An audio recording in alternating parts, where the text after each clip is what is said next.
I'm very pleased to be presenting a Brunel video from an extremely interesting location.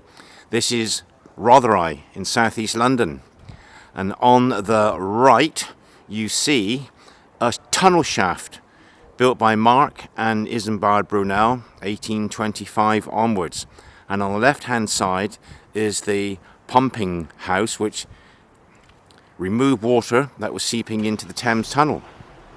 And there's the shaft that was sunk under its own weight as an iron cylinder, and all the waste products, the tunnel material, was brought to the surface here. And the Brunels produced the world's first tunnel under navigable river in the entire world.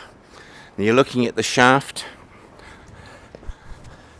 and it's got Isambard Kingdom Brunel, 1806, great Victorian engineer. His first project was the ThamesTunnel, the world's first underwater tunnel. Around the other side it says a caveat saying that it was under the first tunnel under the first navigable river in the world.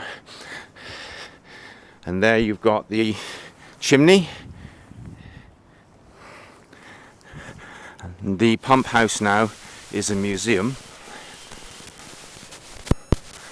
and on the corner here where the red structure is, there was a cottage, and the Brunels used to sleep in there when they were off duty. But Isambard was working about 18 hours a day, and even as a 20-year-old his father was worried about his health. And people reminded Brunel about his health all his life. He overworked, abused his body, had engineering accidents, smoked too many cigars, and he died at age 53.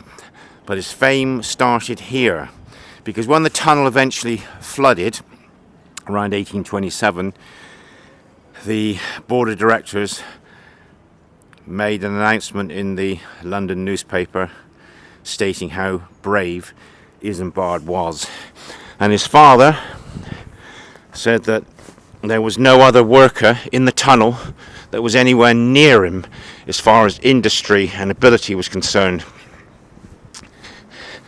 And as you can see, just a few meters north of the shaft, we're looking at the River Thames,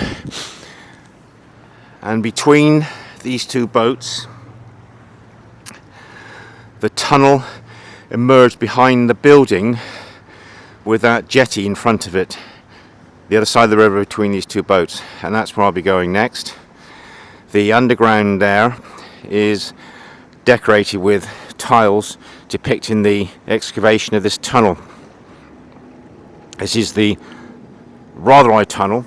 When it opened, it was used for pedestrian traffic only, which was a very expensive project just to produce a thoroughfare for prostitutes, pimps,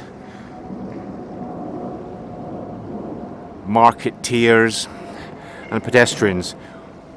Horse traffic was once intended to be a use of the tunnel, but never did they build an entrance, because as you know, horses don't like walking up and down stairs.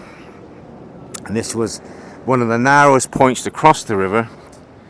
This was a congested part of London in the Victorian, Georgian, William times in the early 19th century. But this is where the tunnel was, over 1,000 feet long, and it curves beneath the riverbed, and it flooded, and between here and the other side of the river, Brunel would be descending a diving bell. He even took his mother down there once to drop a load of bags, sandbags or whatever that was in the sacks to plug the leaks.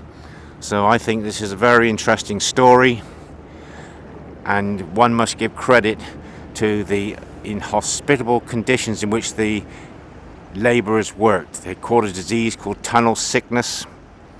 There was a lot of injuries, people lost their lives, and it was one of the wonders of the world. And when it was opened, I think it was in the 1840s, Sir Marc Brunel was knighted, and he missed a visit by Queen Victoria and Albert because he was staying in a farm in Somerset and was not aware of the surprise visit. Here endeth the presentation of Marc and Isambard, King of Brunel.